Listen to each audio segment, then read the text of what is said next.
Ya estamos. Nosotros ya estamos. Hola, buen día, ¿cómo están?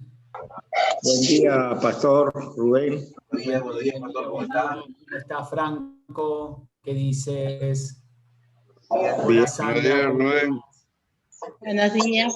Buenos días, Pastor. Buenos días, Pastor. Buenos días, hermanos. ¿Cómo están? Hermanita Sandra. Buenos días, hermano Franco. Buenos días. Buenos Hola, días. buenos días. Feliz año. Feliz año.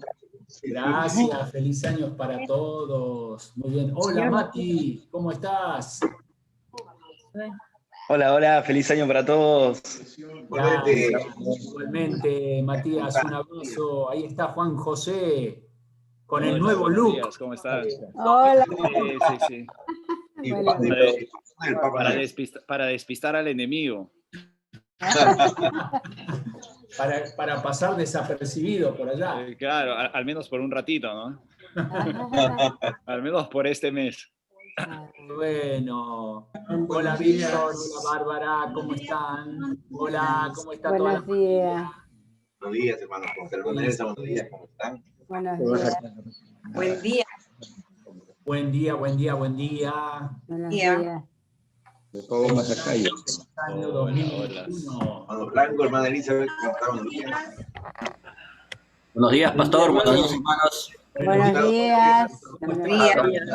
Hola Víctor. ¿Cómo están? Buen día. Feliz año para todos. Igualmente, hermano. Feliz año, Víctor. Feliz año. Feliz año, hermano. Hola, papá. Feliz año. ¡Oh, Mati, hijo! Hermana Elsa. Hola, buenos días, hermana. Melinda, buenos días. Kiri, buenos días. Joelma, buenos días. Feliz año. Buenos días, Roberto. ¿Cómo estás? Feliz año. Buenos días, Juan José. Hola, Roberto, ¿cómo estás? Buen día, bienvenido. ¿Cómo estás, mi querido pastor? Gracias, bien hermano, qué gusto verte. El gusto es mío. Feliz año para todos. Feliz año, Gracias, Roberto. gracias. Feliz año para ti también. Que todo sea buenaventura, pues, y éxito. Patuti Limundi. Patuti Limundi. Qué bueno. Muy bien. Pastor, buenos días, hermanos, buenos días. Hola, Fedora, buenos días. Buenos días, ¿cómo está? ¿Cómo estás, Víctor? Franco? Feliz año. Para todos. Para ti, Limundi, ¿no? Hola, Fedora. ¿Cómo está el sitio, linda? Hola, ¿cómo estás? ¿Qué tal? Buen día, hermanas. Hola, Angelita, ¿cómo estás? Hola, Graciela, buen día. Feliz año. Feliz año. Hola. Días. Hermana Esther, hermana Graciela, buenos días. Hermanos, ¿cómo están? Hola, días. Graciela. Gracielita, buenos días. Sandrita. Sandrita, la hermana Gloria, Judy. Hermano, todos. César.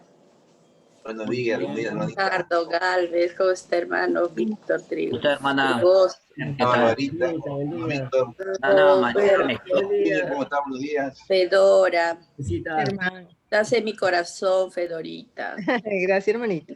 Mira, ¿quién está ahí? Está nuestra hermana María Mejía. ¿Qué tal? María, ¿cómo está? Hermana María, ¿qué tal? Hola, hermana ¿Qué María. tal? Hola. Buenos días para ustedes. Hermana, buen día. Gusto verte, hermanita. ¿Qué tal? ¿Qué hora tienes ahí, María? Pastor, buenos días. Buen ¿A que día. está en la India? Buenos días. Sí, la India, sí. Ella está en la India. Sí. Hola. María, claro, María que... Hola, niña linda. Nombre sí, ahí lo vemos tu nombre. Ah, Joel. Ahí vemos el Hola, Rubensita, Graciela. Hola, hola, Joel. ¿Cómo estás? ¿Qué dices? Bien. Qué bueno. María Mejía. Siempre me acuerdo de María Mejía. Me encantan los misioneros. Hoy tenemos un programa bastante completito. Tenemos la Santa Cena, tenemos también el testimonio de María Mejía desde la India, que está aquí con nosotros. O sea que vamos a aprovechar este tiempito. Ya estamos a las 10 en punto. Seguramente se irán sumando algunos hermanos más, pero quisiéramos arrancar con una palabra de oración mientras el resto se va sumando a la reunión. Vamos a tener una palabra de oración, luego tenemos la alabanza y el mensaje de la palabra de Dios, y ahí vamos a continuar con todo este programa. Y vamos a encomendar este tiempo en las manos de Dios, ¿ok? Para que el Señor nos guíe, para que podamos ver su buena mano obrando en cada uno de nosotros. Así que, a ver, le voy a pedir a Víctor Trigoso, ¿podrías tú guiarnos en oración? Y vamos a entonces a arrancar con la reunión de esta mañana. Ahí tendrías que habilitar ahí tu AOC. Perfecto, adelante. Muy bien. Bueno, hermanos, vamos a inclinar nuestros rostros y dirigirnos a la presencia de Dios. Amado Padre Santo, una vez más agradecido por tus grandes bondades en el día de hoy. Gracias por habernos dado la oportunidad de abrir nuestros ojos y ver la maravilla de tus obras. Señor, gracias también por tu palabra en esta mañana, que ha sido compartida, Señor. Y pedimos, Señor, para que en el día de hoy nos gocemos, alabemos tu santo nombre, con todo lo que, Señor, tenemos en el programa de principio a fin. Que todo, Señor, sea para tu alabanza, Señor, engrandeciendo tu santo nombre, porque tú eres 3 veces santo, Dios. Y ahora que empezamos un nuevo año, Señor, expectantes de lo que vas a hacer en nuestras vidas, cada uno, Señor, los que conformamos tu iglesia, Padre Santo, sabiendo que tus grandes bondades van a estar sobre nosotros, aún en medio de las circunstancias que podamos vivir. Señor, agradecido por tus bondades, utiliza, Señor, a tu siervo que va a traer tu palabra, el tiempo, Señor, también recordando tu muerte y tu resurrección, pero también, Señor, tu pronta venida a través de la Santa Cena, Señor, y los informes, Señor, que también tenemos ahí por parte de nuestros hermanos misioneros que están lejos de aquí. Padre, bendice, Señor, este tiempo y dejamos en tus manos, en el nombre de Cristo Jesús. Amén. Amén.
Muy bien, muchas gracias, hermoso, linda alabanza. Todavía estamos ahí con un ambiente navideño, estamos comenzando también el nuevo año, ¿no? Así que hermoso, gracias. Gracias al Señor, gracias por este tiempo lindo que podemos disfrutar. Bueno, vamos a tener un tiempo con la palabra de Dios. Vamos a compartir aquí la pantalla, pero antes vamos a ubicarnos en el tema. Hemos estado hablando acerca de el sufrimiento, acerca de las pruebas. Esto es algo que, a ver, voy a pedir, si me permite Junior, compartir la pantalla. A ver, quiero compartir la pantalla con ustedes y vamos a desarrollar este tema que tiene que ver con las pruebas. Eso, perfecto, gracias Junior. Y vamos a tener entonces unos minutitos compartiendo juntos acerca de la palabra de Dios. Bueno, el domingo pasado vimos acerca de las pruebas, el sufrimiento, las dificultades de la vida. Hoy vamos a seguir un poquito en cuanto a este tema, pero vamos a pensar en el consuelo de Dios. Ahora, a modo de repaso, ya quiero tomar unos minutitos iniciales para que consideremos juntos algo especial. Y el domingo pasado hablamos acerca de las actitudes que podemos tener frente al sufrimiento. ¿Se acuerdan? Esto es un poquito a modo de repaso. Una actitud es ignorarlo, hacer de cuenta de que no existe, pero esto es algo que no funciona porque nos chocamos con la realidad. Hay personas que intentan ignorar el sufrimiento para volverse insensibles al dolor, pero lamentablemente el sufrimiento existe, es algo que forma parte de la vida, estamos expuestos a él. ¿Se acuerdan que yo terminé el domingo pasado hablando de la diferencia entre tener un caparazón a tener el esqueleto, ¿no? Y a veces colocamos un caparazón como para aislarnos del problema, pero el problema está ahí latente. Otra actitud que podemos tener frente al sufrimiento es huir. ¿Se acuerdan cuando Pablo, esto lo mencionamos el domingo pasado,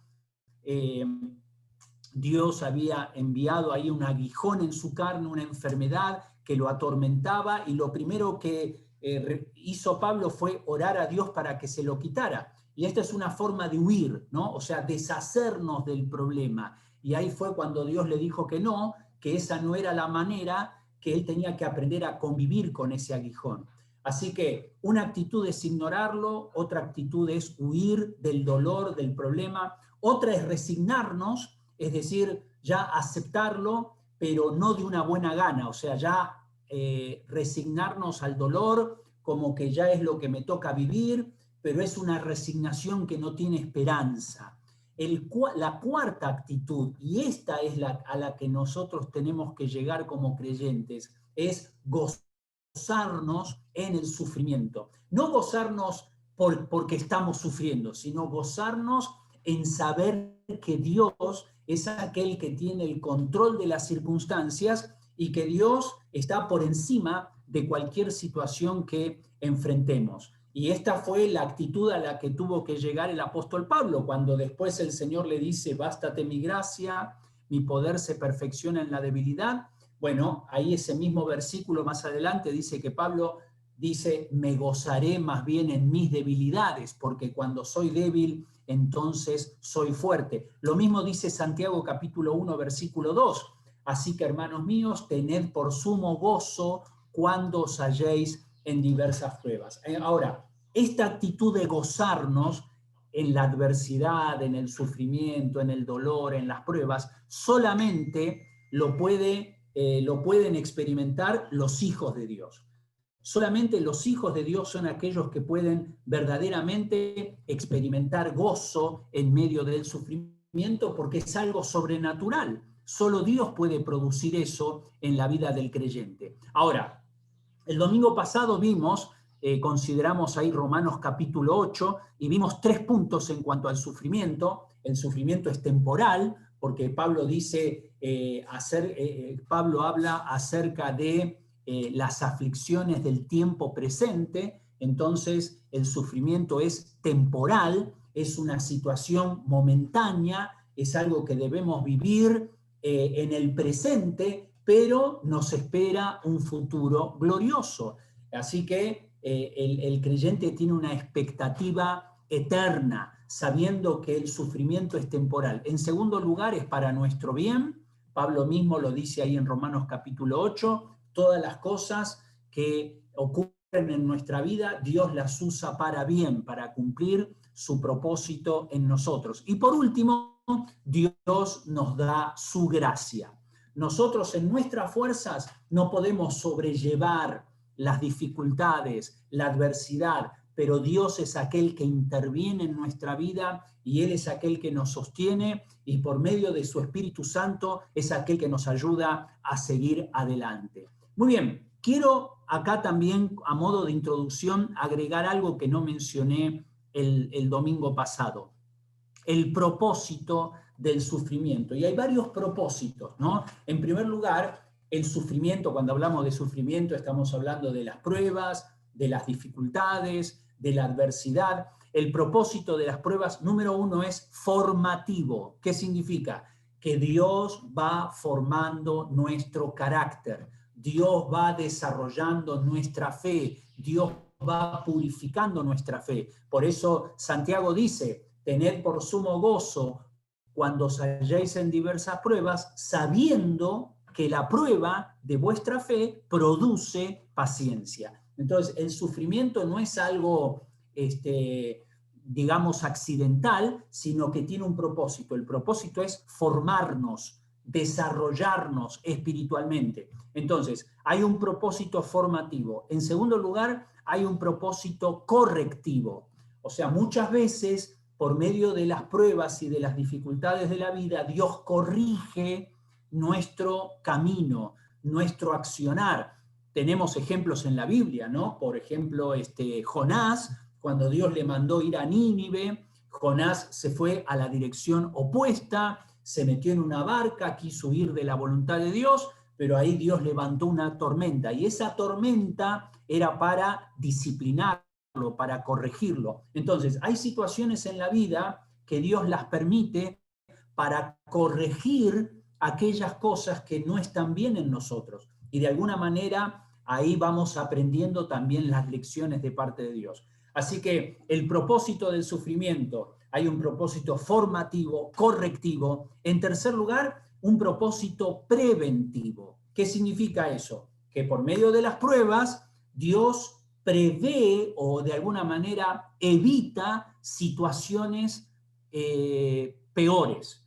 El ejemplo de Pablo, ¿no? Pablo nos relata ahí en 2 de Corintios capítulo 12 que para que la grandeza de las revelaciones no lo exaltaran, Dios envió un aguijón. O sea, esa prueba que experimentó Pablo era para evitar que Pablo cayera en la soberbia, en la autoexaltación por todas las revelaciones que él había recibido de parte de Dios.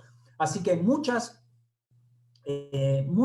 dificultades que Dios permite en nuestra vida son para prevenirnos de situaciones peores, para alejarnos de peligros en nuestra vida espiritual. Y por último, el propósito del sufrimiento, uno de los propósitos es prepararnos, es un propósito preparativo, nos va preparando para desafíos mayores. Por ejemplo, José, ¿se acuerdan José? Él pasó por muchas pruebas, sus hermanos lo tomaron, lo arrojaron en una cisterna, lo vendieron como esclavo, José llegó hasta Egipto, terminó ahí en la cárcel, acusado falsamente. Es decir, José tuvo que pasar por muchos años de pruebas, de dificultades, pero todo eso Dios lo usó para prepararlo, para que él, ya cuando llegara a los 30 años de edad, José fue designado primer ministro de Egipto y Dios lo usó para preservar la vida de toda su familia. O sea que muchas pruebas Dios las usa para prepararnos, para que podamos cuajar nuestro carácter y poder desarrollar y encarar responsabilidades mayores que Dios tiene para nosotros. Así que estos son los propósitos del sufrimiento. El propósito del sufrimiento, o llamémosle sufrimiento, pruebas, dificultades, situaciones difíciles por las cuales Dios nos permite pasar. Tiene un propósito formativo para desarrollar nuestra vida espiritual, un propósito correctivo para corregir lo que está mal en nosotros, preventivo, evitar situaciones peores, y preparativo. Dios nos va capacitando, Dios nos va preparando para que aprendamos a enfrentar y sobrellevar situaciones cotidianas de la vida para enfrentar desafíos mayores que Él tiene para nosotros. Bueno, el pasaje que vamos a enfocarnos en esta mañana es 2 de Tesalonicenses, capítulo 1, del 1 al 12. Ahora, ¿se acuerdan que hace varios meses atrás hablamos, y yo compartí con ustedes un estudio sobre Primera de Tesalonicenses? Vimos toda la carta de Primera de Tesalonicenses. Bueno, en estos digamos, domingos, el día de hoy y quizás un par de domingos más, vamos a ver un poco este tema y enfocarnos en 2 de Tesalonicenses. Ahora, ¿por qué 2 de Tesalonicenses? Porque los hermanos en esta iglesia estaban pasando por pruebas, estaban pasando por dificultades.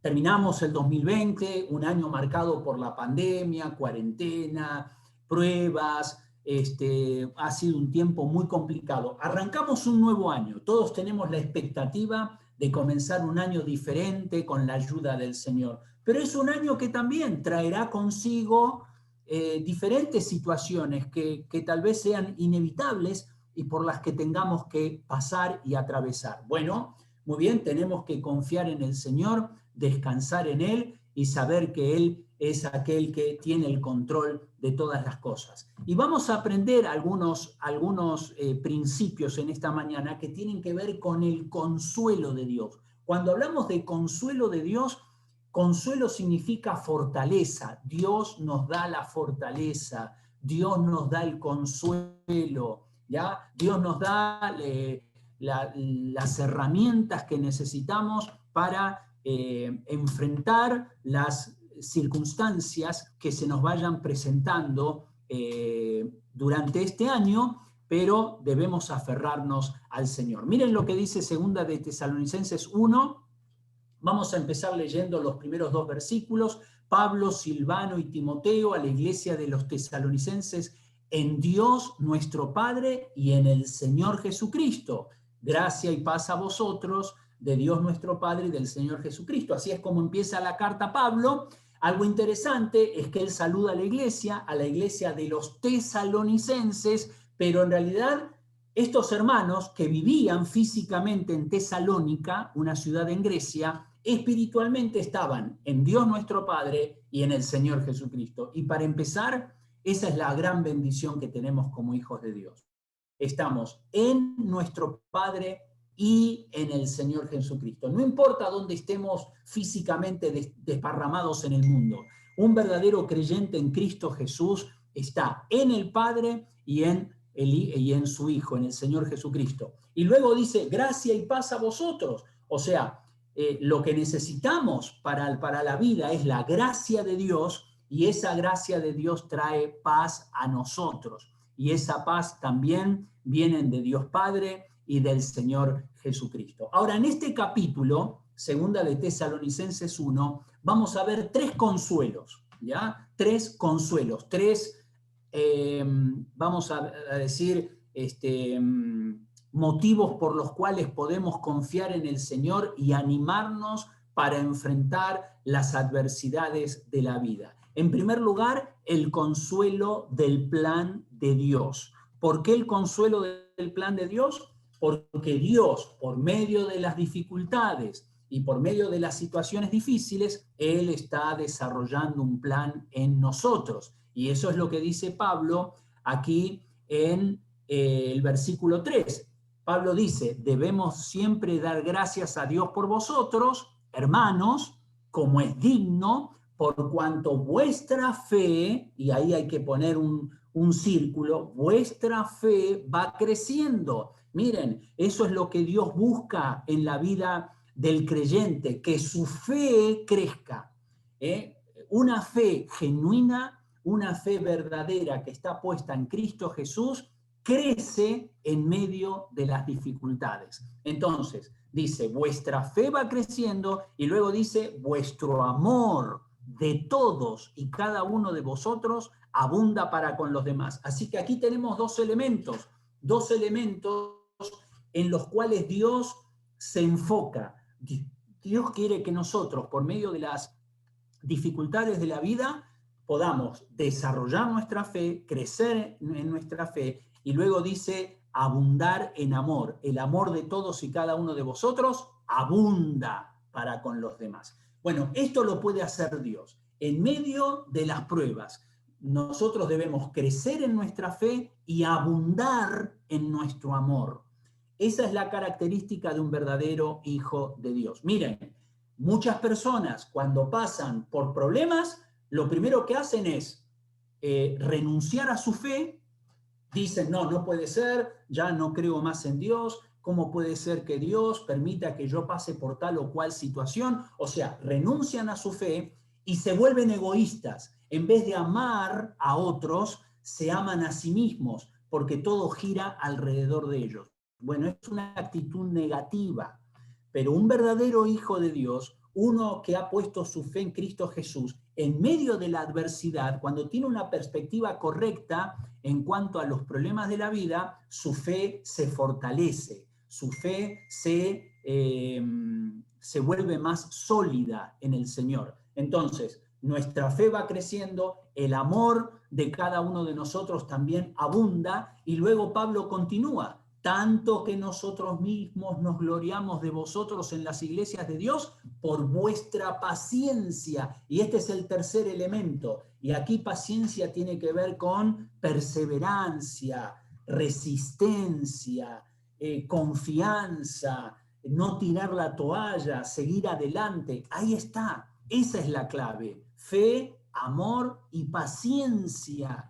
Y esas son las tres virtudes que tenemos que pedirle al Señor, porque son virtudes que tienen que ser desarrolladas en nuestra vida por medio de las dificultades. Así que dice, nos gloriamos de vosotros en las iglesias de Dios por vuestra paciencia y fe en todas vuestras persecuciones y tribulaciones que soportáis. Así que estos hermanos estaban pasando por tribulaciones, por dificultades, por situaciones difíciles, pero en medio de toda esa situación, Pablo les dice, Dios tiene un plan. ¿Y cuál es el plan de Dios? Desarrollar vuestra fe, que vuestro amor abunde y que vuestra paciencia sea una paciencia que persevere, que siga adelante, que puedan continuar confiando en el Señor. Y agregan el versículo 5, esto es demostración del justo juicio de Dios. Lo que Pablo está diciendo es, esto es una manifestación de que realmente son hijos de Dios, de que ustedes han puesto su fe en Cristo Jesús y que Dios está desarrollándoles en una vida cristiana que les va preparando, ¿para qué? Para que un día puedan disfrutar de todo lo que Dios tiene para ustedes. Por eso dice el versículo 5, esto es demostración del justo juicio de Dios, para que seáis tenidos por dignos del reino de Dios.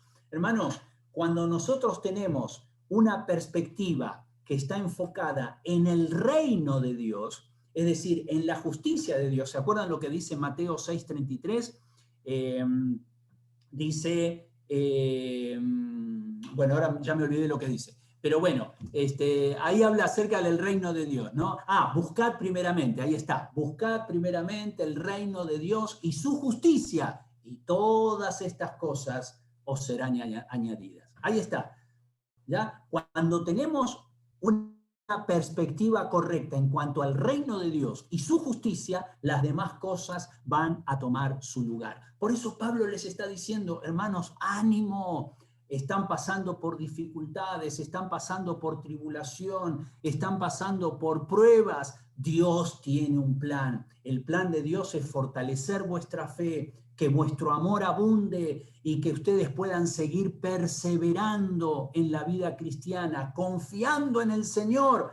¿Por qué? Porque Dios está formando un carácter en ustedes dignos del reino de Dios. Y esta es una manifestación del justo juicio de Dios. Así que tenemos el consuelo del plan de Dios. En segundo lugar, el consuelo de la promesa de Dios. ¿Por qué el consuelo de la promesa de Dios? Porque ahora Pablo va a hablarle a estos hermanos en cuanto a lo que Dios va a hacer en el futuro. En el futuro. Hoy día pasamos por dificultades, hoy día pasamos por diferentes circunstancias difíciles en la vida cristiana, pero estas cosas van a pasar. El futuro del creyente es un futuro glorioso, por eso tenemos el consuelo de la promesa de Dios. Miren lo que dice Pablo a partir del versículo 6, porque es justo delante de Dios pagar por tribulación a los que os atribulan. Lo que Pablo está diciendo es, miren hermanos, hoy día ustedes están pasando por dificultades, personas están persiguiéndoles, les están causando molestias, están agrediéndoles, están atacándolos. Bueno, esas personas un día van a ser juzgadas por Dios, porque eso es lo que dice el versículo 6. Dios es justo y es justo delante de Dios pagar con tribulación a los que os atribulan. Un día Dios va a poner las cosas en su lugar. Y aquellos que hoy les persiguen a ustedes, ellos van a recibir el justo juicio de Dios si es que no se arrepienten de sus pecados. Versículo 7. Y a vosotros que sois atribulados, daros reposo con nosotros. Lo que Pablo está diciendo es, las pruebas son pasajeras, hay dificultades, hay persecución, hay tribulaciones, pero ánimo, Dios está llevando a cabo un plan en sus vidas y hay una promesa maravillosa. ¿Y cuál es esa promesa? Que vamos a tener un futuro glorioso con el Señor y todos aquellos que hoy están causándoles problemas, ellos van a experimentar en sus vidas el justo juicio de Dios. Hermanos, lo que estamos aprendiendo acá es que nosotros no tenemos que tomar venganza por nosotros mismos, de aquellas personas que tal vez nos quieran dañar o estén procurando nuestro mal. Tenemos que confiar en el Señor y Dios va a hacer que las cosas ocurran como corresponde y Dios va a poner cada cosa en su lugar. Dice acá, a vosotros que sois atribulados, daros reposo, es decir, descanso, liberación, salvación, y eso es la esperanza del creyente. ¿Cuándo ocurrirá eso? Cuando se manifieste el Señor Jesús desde el cielo con los ángeles de su poder. Y acá vamos a enfocarnos en algo que va a ocurrir en el futuro, cuando el Señor Jesucristo se manifieste en gloria. Saben que esta palabra, se manifieste, en el griego es la palabra apocalipsis. Eso es lo que está diciendo Pablo, apocalipsis. Es decir, cuando el Señor Jesucristo se revele. Saben que aquí esta palabra manifieste es como cuando da la idea de una estatua, cuando se inaugura una estatua o un monumento que lo cubren con una manta, y entonces llega el momento de la inauguración, ¿y qué se hace? Se quita la manta para que la estatua sea visible. Bueno, esto es lo mismo. Un día el Señor Jesucristo se va a hacer visible a este mundo. Este mundo no ve al Señor Jesucristo, porque el Señor Jesucristo está escondido. El Señor Jesucristo está sentado a la diestra del Padre. Los únicos que conocemos al Señor Jesucristo somos aquellos que un día hemos abierto nuestro corazón a Él y lo podemos ver con los ojos de la fe. Pero un día el mundo va a contemplar al Señor Jesucristo y eso va a ser un hecho increíble que va a ocurrir en el futuro. Y cuando eso ocurra, Dios pondrá las cosas en su lugar. Y observen lo que dice Pablo aquí. Cuando el Señor Jesucristo se manifieste desde el cielo con los ángeles de su poder, y luego agrega, en llama para dar retribución a los que no conocieron a Dios, ni obedecen el evangelio de nuestro Señor Jesucristo. Hermanos, esto es algo muy serio. ¿Quiénes son aquellos que van a recibir el juicio de Dios en sus vidas? Aquellos que no conocen a Dios, o sea, que no le conocen en forma deliberada, es decir, aquellos que decidieron no conocer a Dios, rechazar a Dios, aceptarle como Salvador, y aquellos que no obedecen al evangelio de nuestro Señor Jesucristo. O sea que esto es una seria advertencia. Por eso es que necesitamos predicar el evangelio. Por eso es que necesitamos hablar a las personas acerca del Señor Jesucristo, para que las personas puedan tomar una decisión por Cristo, para que puedan conocer a Dios, para que puedan ser libradas del juicio de parte de Dios. Pero aquel que cierra su corazón a Cristo, aquel que cierra su corazón a Dios, que no quiere saber nada de Dios y que no quiere saber nada del Evangelio, entonces le espera un futuro de juicio, de condenación eterna. Y eso es lo que dice el versículo 9, los cuales sufrirán pena de eterna perdición, excluidos de la presencia del Señor y de la gloria de su poder. Miren, acá tenemos una descripción del terrible juicio de Dios sobre aquellos que rechazan a Dios y rechazan el Evangelio. ¿Qué es lo peor del juicio de Dios para aquellos que no le conocen? Ellos van a ser excluidos de la presencia de Dios y de la gloria de su poder. Y eso es un hecho tremendo, el hecho de saber que eternamente van a estar excluidos de Dios. Hoy día, una persona que no tiene a Cristo, si bien no tiene una relación espiritual con Dios, pero no está totalmente excluido de la presencia de Dios, porque puede disfrutar de la creación de Dios. El sol sale sobre buenos y malos, Dios hace llover sobre justos e injustos, pero cuando el juicio de Dios venga y se lleve a cabo, aquellos que no conocen a Dios y aquellos que hayan rechazado el Evangelio de Cristo van a ser totalmente excluidos en forma completa de la presencia de Dios y de la gloria de su poder. Esto es algo de lo cual hemos sido librados por la gracia de Dios cuando hemos recibido a Cristo como nuestro Salvador personal. ¿Y esto ocurrirá cuándo? Cuando venga aquel día para ser glorificado en sus santos y ser admirado en todos los que creyeron. Es decir, Pablo está hablando de algo que ocurrirá en el futuro, de un evento que tendrá lugar cuando el Señor Jesucristo venga a este mundo y Él establezca su reino sobre la tierra. Y ese va a ser un tiempo de juicio en el cual aquellos que no conocen a Dios van a ser juzgados y aquellos que son hijos de Dios, dice acá, Cristo va a ser glorificado en ellos, en sus santos, y será admirado en todos los que creyeron, por cuanto vuestro testimonio ha sido creído entre vosotros. Entonces, ¿qué tenemos acá?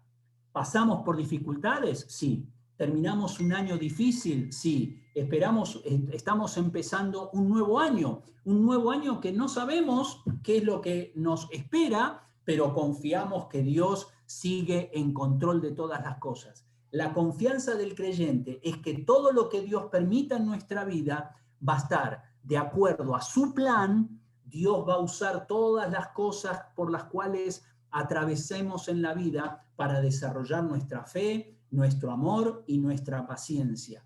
Y luego todas las cosas apuntan hacia su promesa, una promesa gloriosa. Dios un día va a venir a juzgar este mundo y aquellos que somos hijos de Dios vamos a disfrutar eternamente de Él. Ahora, antes de terminar, yo quiero hacer un paréntesis. Miren, yo quiero hacer un paréntesis y yo quiero que pensemos en esto, porque este pasaje que menciona acá el apóstol Pablo tiene que ver con un hecho que va a ocurrir en el futuro, ¿ya? Y entonces, hacemos un paréntesis y nos quedan 2 versículos y terminamos con 2 de Tesalonicenses capítulo 1. Miren, aquí tenemos un cuadro de los eventos en el futuro. Nosotros estamos aquí, observen, aquí está la iglesia, ¿ya? Ahora, por ejemplo, los tesalonicenses estaban por aquí, algunos años después de la crucifixión de nuestro Señor Jesucristo. La carta de Pablo a los tesalonicenses fue escrita en el año 50 y tanto de nuestra era. Así que acá tenemos a los tesalonicenses pocos años después de que Jesús fue crucificado. Ahora la Biblia dice que el Señor Jesús fue crucificado, fue sepultado, resucitó, ascendió a los cielos y en el día de Pentecostés descendió el Espíritu Santo. Y cuando descendió el Espíritu Santo en Hechos capítulo 2, comenzó la iglesia. Así que nosotros estamos aquí en el periodo de la iglesia y no sabemos dónde estamos, pero probablemente, bueno, ya han transcurrido 2000 años, no sabemos cuándo será que el Señor Jesucristo vendrá por nosotros, no sabemos cuándo es que ocurrirán estas cosas, pero ¿cuál es el siguiente evento? El siguiente acontecimiento que ocurrirá es el rapto de la iglesia. La Biblia dice que el Señor Jesucristo va a descender y va a llegar, no va a llegar a la tierra, sino que vamos a reunirnos con el Señor Jesucristo en el aire. Ahora, ¿quiénes serán aquellos que nos encontraremos con el Señor? Todos aquellos que un día hemos puesto nuestra fe en Cristo Jesús. Todos aquellos que han confiado en Cristo desde el día de Pentecostés, cuando comenzó la iglesia, hasta el momento en que ocurra el rapto. Y después del rapto, ¿qué va a ocurrir? Bueno, tenemos el tribunal de Cristo, que va a ser un tiempo de recompensas, no va a ser un tiempo de juicio. Ahí no se va a decidir si entramos o no entramos al cielo, porque ya somos salvos. Pero en el tribunal de Cristo, Dios va a dar recompensa a sus hijos por su fidelidad y por lo que ellos han hecho para el Señor. Y después del tribunal de Cristo tenemos las bodas del Cordero, que es otro acontecimiento que también ocurrirá en la tierra. Así que, ¿qué es lo primero que vamos a experimentar? El Señor Jesucristo viene a buscar a su iglesia, pasamos por el tribunal de Cristo, las bodas del Cordero. Mientras tanto, aquí en la tierra, ¿qué pasa? Bueno, se va a desarrollar un evento que conocemos como la tribulación, que serán 7 años de tribulación, de persecución, de juicios, y ahí tenemos todo descrito en el libro de Apocalipsis, y tenemos los 7 sellos, las 7 trompetas, las 7 copas, que tienen que ver con todo el juicio que Dios va a derramar sobre este mundo. ¿Por qué? Porque este mundo le ha dado la espalda a Dios. Pero mientras todo esto ocurra aquí en la tierra, nosotros no vamos a estar en la tierra. Vamos a estar con el Señor disfrutando de la presencia de Dios, uniéndonos al Señor como el esposo con su esposa en las bodas del Cordero. Y después, cuando esos 7 años de tribulación concluyan, entonces ocurrirá lo que conocemos como la venida de Cristo en gloria, la segunda venida de Cristo en gloria. Y de esto es de lo que está hablando el apóstol Pablo. El apóstol Pablo está enfocando su vista en este acontecimiento, cuando nosotros regresemos con el Señor Jesucristo y el Señor Jesucristo sí llegue a la tierra, porque eso va a ser lo que va a ocurrir. El Señor Jesucristo va a venir a la tierra, ¿para qué? Para juzgar a todos aquellos que no le conocen, a todos aquellos que le han rechazado, y luego Él va a comenzar su reino. Entonces, hermanos, a modo de paréntesis, para entender un poquito el cuadro, aquí tenemos una figura de lo que va a acontecer, y esto es algo que va a ocurrir y esto es algo seguro y es algo que Dios va a hacer. Ahora, yo quiero que nosotros pensemos acá en esto, el rapto y la segunda venida de Cristo. Y Pablo en segunda de Tesalonicenses capítulo 1 está hablando acerca de la segunda venida de Cristo en gloria. Nosotros ya no vamos a estar en la tierra, más bien vamos a estar con Él en el cielo y vamos a regresar con Él. Y ahí es cuando Pablo le dice a los creyentes de Tesalónica que ellos van a ver el justo juicio de Dios. Aquellos que les habían perseguido, aquellos que habían hecho que ellos pasaran por tribulación, son los que van a sufrir el juicio de parte de Dios, y aquellos que han confiado en Dios son aquellos que van a experimentar reposo en sus vidas. Ahora, yo quiero hacer rápidamente algo. Vamos a ver algunas diferencias entre el rapto, que es lo que nosotros estamos esperando que el Señor Jesucristo venga buscarnos, y la segunda venida de Cristo en gloria. ¿Ven? Yo les hice ahí un cuadro, ¿no? En el rapto nosotros nos vamos a reunir con el Señor Jesucristo en el aire, pero en la segunda venida de Cristo en gloria, nosotros vamos a regresar con el Señor Jesucristo y el Señor Jesucristo va a regresar a la tierra. En el rapto, Cristo viene por su iglesia. En cambio, en la segunda venida de Cristo en gloria, Cristo viene con su iglesia. Nosotros estamos regresando con Él. El rapto de la iglesia es algo oculto en el Antiguo Testamento. No vamos a encontrar ninguna referencia en cuanto al rapto en el Antiguo Testamento, pero sí vamos a encontrar muchos pasajes que nos hablan en cuanto a la segunda venida de Cristo en gloria, porque esto es un evento que fue anunciado en el Antiguo Testamento. El rapto está precedido por señales. El rapto es algo que puede ocurrir en cualquier momento. En cambio, la segunda venida de Cristo en gloria sí va a estar precedida por señales, porque el mismo Señor Jesucristo habló de señales y de acontecimientos que van a ocurrir justo antes de que Cristo venga a la tierra. El rapto de la iglesia será un evento que trae bendición, porque todos aquellos que hemos confiado en Cristo vamos a ser arrebatados para estar con Él. Pero la segunda venida de Cristo en gloria será un evento de juicio, porque va a juzgar a aquellos que han rechazado a Dios antes de inaugurar el reino. El rapto de la iglesia será un hecho instantáneo e imperceptible, es algo que ocurrirá en el momento, pero la segunda venida de Cristo en gloria va a ser un acontecimiento lento. El Señor Jesucristo va a descender visiblemente sobre la tierra y dice la Biblia que todo ojo le verá. En el punto 7, el rapto de la iglesia es identificado con el día de Cristo, porque así es como se le llama, el día de Cristo o el día de Jesucristo, pero la segunda venida de Cristo en gloria es un evento que está relacionado con el día del Señor o el día de Jehová, y esto tiene que ver con juicio. El rapto ocurre antes de la tribulación y la segunda venida de Cristo en gloria ocurre después de la tribulación. Entonces, cuando vemos todo esto, hermanos, ¿pasamos por dificultades? Claro que sí.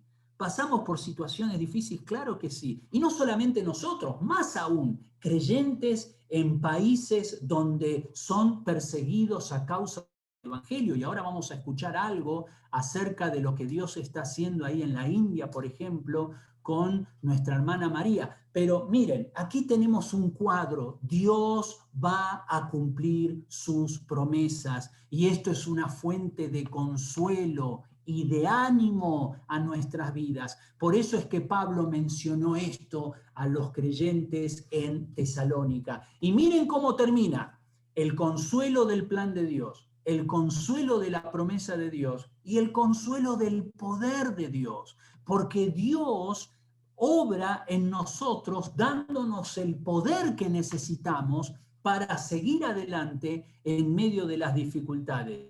Miren lo que dice el versículo 11. por lo cual asimismo oramos. Miren, aquí vemos la oración del apóstol Pablo, por lo cual asimismo oramos siempre por vosotros. Ahora, ¿para qué? ¿Para qué oraba Pablo?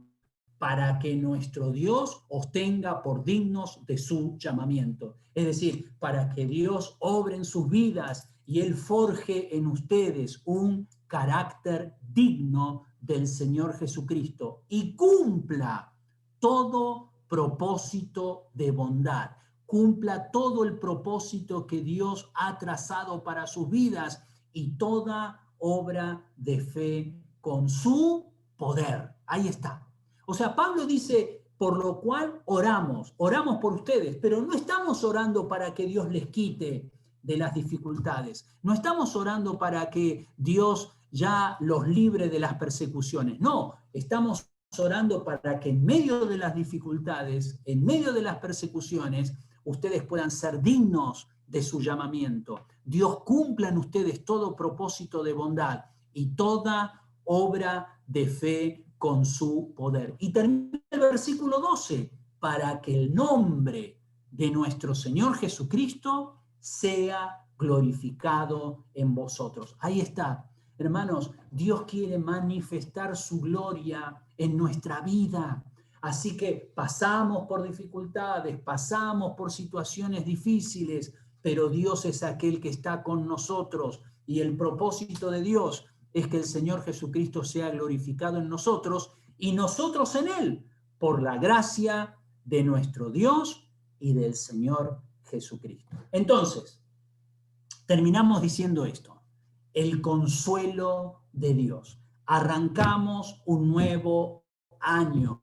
Algunos tienen sus cábalas, comen sus uvitas, salen a caminar con la valija ahí en la cuadra y hacen todas sus cábalas para que el año pueda comenzar y desarrollarse en forma favorable. Bueno, los creyentes no necesitamos hacer eso porque sabemos que todo descansa en Dios. Dios es aquel que nos da el consuelo y el ánimo que necesitamos para confiar en Él. Tenemos el consuelo de su plan, Dios tiene un plan para nuestra vida y ese plan se va a llevar a cabo y no hay prueba que pueda frustrar ese plan. Tenemos el consuelo de la promesa de Dios. Dios va a cumplir su promesa y todo lo que está escrito en la Biblia en cuanto a lo que Él va a hacer en el futuro, todo eso se va a cumplir. Y tenemos el consuelo del poder de Dios, un Dios que obra en nuestra vida.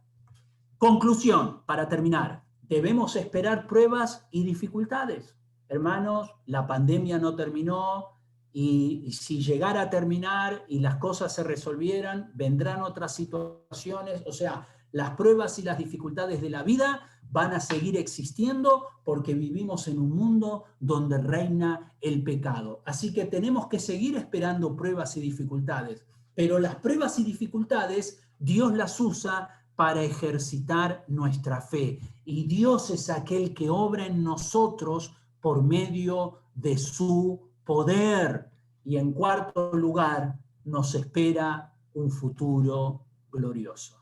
Así que hermanos, ánimo, nos espera un futuro glorioso. Puede ser que este 2021 sea el año en que el Señor venga por nosotros, o puede ser que no, puede ser que todavía sigamos adelante y tenemos que seguir avanzando en la tarea que Dios nos encomendó, pero ese futuro va a llegar tarde o temprano. Y yo quiero terminar con el versículo que vimos el domingo pasado.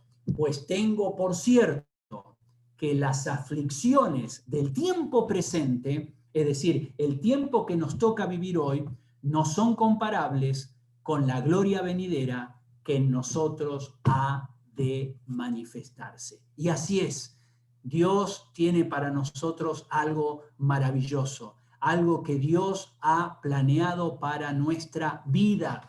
Y ahí es donde radica nuestra fe y ahí es donde radica nuestra esperanza. Así que todo esto es un cuadro que Dios pone delante de nosotros para decirnos que las cosas no ocurren por accidente. Dios es un Dios soberano y Dios es un Dios que va a ejecutar su voluntad perfecta en nuestra vida. Vamos a orar, vamos a pedir al Señor su dirección, luego tenemos el tiempo de la Santa Cena y luego vamos a tener un tiempito con nuestra querida hermana María Mejía.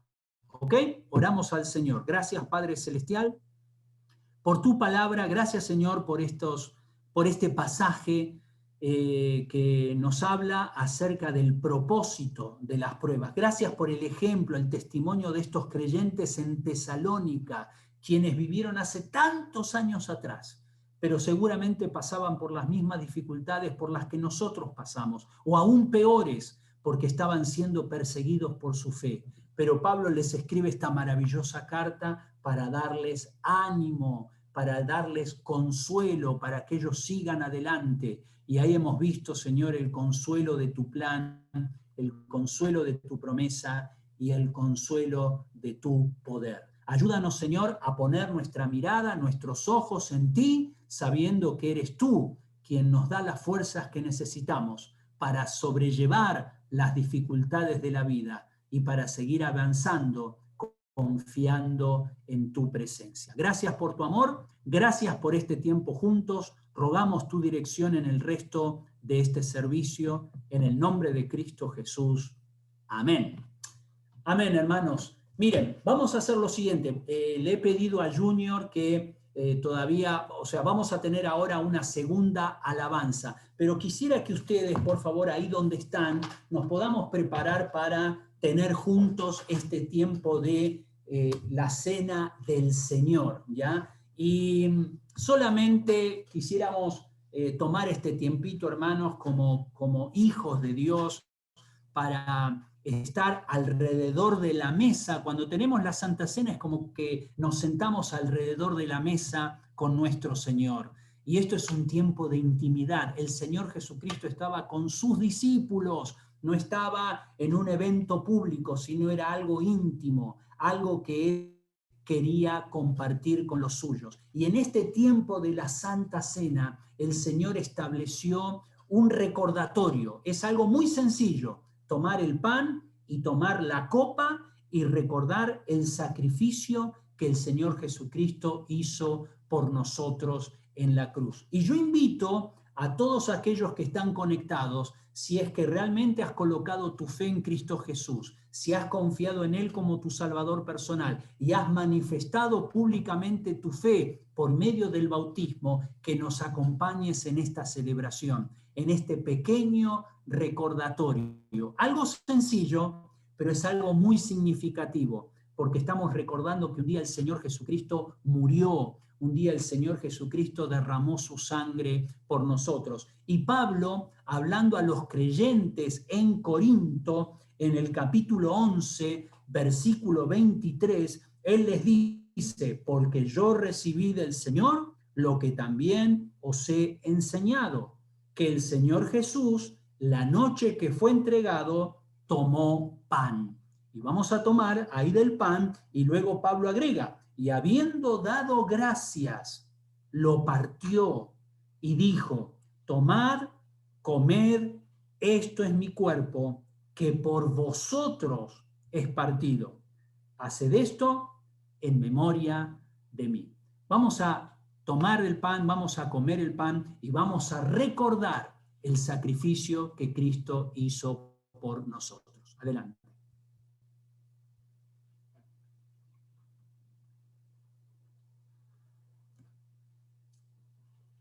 Muy bien, y no solamente el pan, sino que el Señor Jesucristo, Él con su cuerpo fue partido, su cuerpo fue, digamos, triturado en la cruz, porque Él soportó sobre sí el castigo y el juicio de Dios sobre su vida, pero Él como cordero derramó su sangre, porque en el versículo 25, 1 Corintios 11, 25, asimismo tomó también la copa, dice el apóstol Pablo, después de haber cenado, diciendo: esta copa es el nuevo pacto en mi sangre. Haced esto todas las veces que la bebiereis en memoria de mí. Hermanos, ¿hablamos del sufrimiento? Bueno, el Señor Jesucristo pasó por un sufrimiento que está más allá de lo que nosotros podamos llegar a experimentar. Y Él lo hizo por amor a nosotros. Y Él derramó su sangre por nuestros pecados. Vamos a tomar de la copa y vamos a recordar la sangre de nuestro Salvador.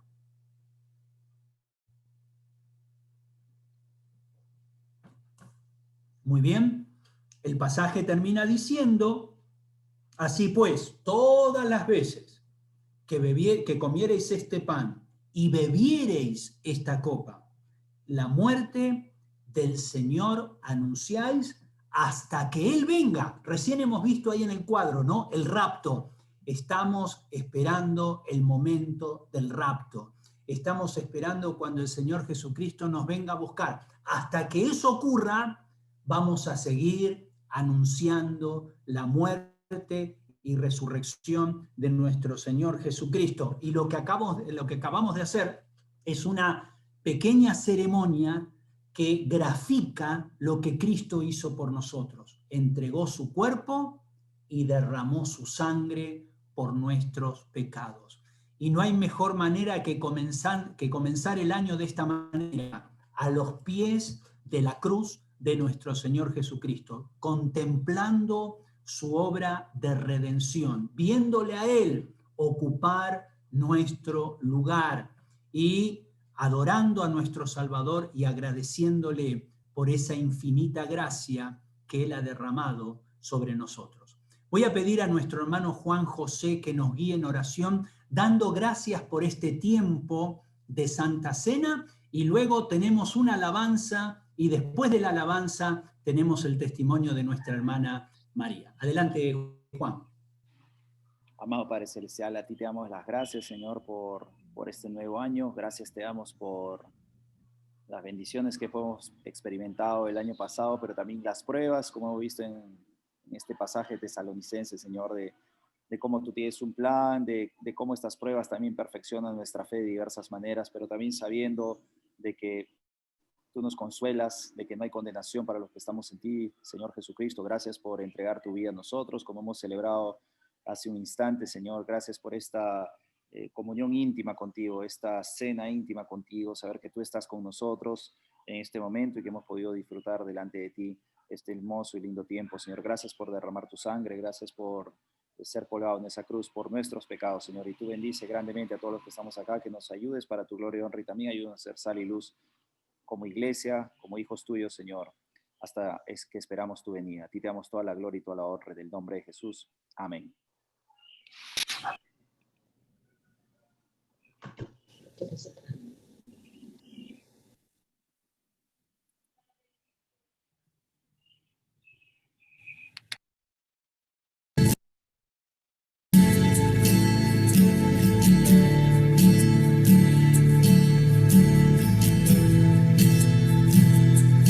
Jesús el Señor, el precio pagó, su vida por mí, Él entregó, me dio salvación y me liberó. En el Calvario venció, en la cruz mi Salvador me rescató y me perdonó. La gloria le doy, pues mi culpa y dolor en el Calvario venció. No existe poder ni autoridad que de su amor me pueda apartar. Su fidelidad nunca me fallará. En el Calvario venció.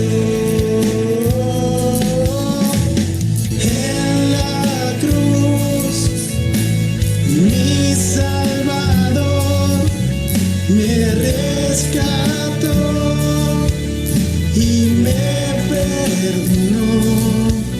La gloria le doy, pues mi culpa y dolor en el Calvario venció.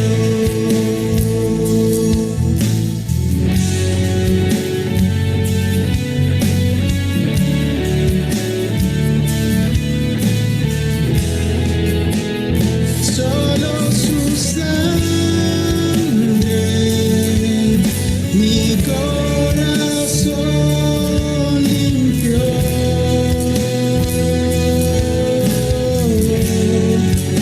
Ahora soy libre, en el Calvario venció.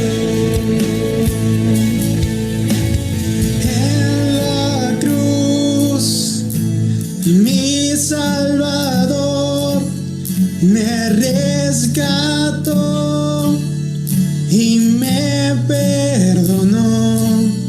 La gloria le doy, pues mi culpa y dolor en el Calvario venció.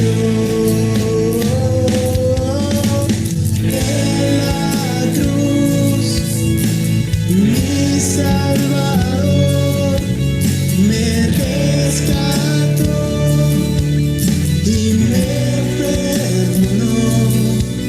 La gloria le doy, pues mi culpa y dolor en el Calvario venció. En el Calvario venció. En el Calvario venció.